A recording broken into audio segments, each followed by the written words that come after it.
संतापजनक घटना समोर आली मंडळी। मेडिकलच्या 3ऱ्या वर्षाचं शिक्षण घेणाऱ्या एका विद्यार्थिनीवर तिच्या मित्रांनी सामूहिक बलात्कार केल्याचा प्रकार घडला। या प्रकरणी विश्रामबाग पोलीस ठाण्यामध्ये गुन्हा दाखल करत काही तासातच तिन्ही आरोपींना अटक करण्यात आली आहे। तिघांना 27 मे पर्यंत पोलीस कोठडी सुनावण्यात आली आहे।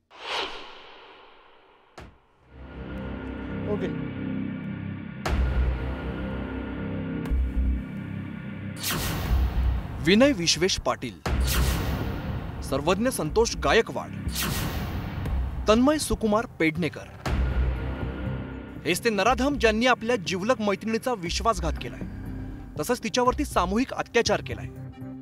18 मे रोजी मन सुन्न करणारी ती घटना सांगली शहरात घडली। पीडित विद्यार्थिनी आणि आरोपी एकाच कॉलेजचे विद्यार्थी आहेत। त्यांची चांगली मैत्री होती।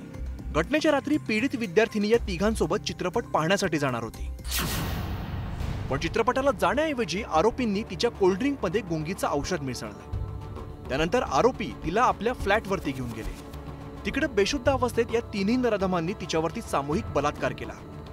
काही वेळानं पीडित विद्यार्थिनी शुद्धीत आल्यावर तिने आरोपींना जाब विचारला, तेव्हा त्यांनी तिला जीवे मारण्याची धमकी दिली। पीडित विद्यार्थिनी आपल्या रूमवरती परतल्यानंतर आपल्या आई-वडिलांना याबाबत सांगितलं। त्यानंतर पीडितेच्या पालकांनी तात्काळ सांगलीच्या विश्रामबाग पोलिसात गुन्हा दाखल केला।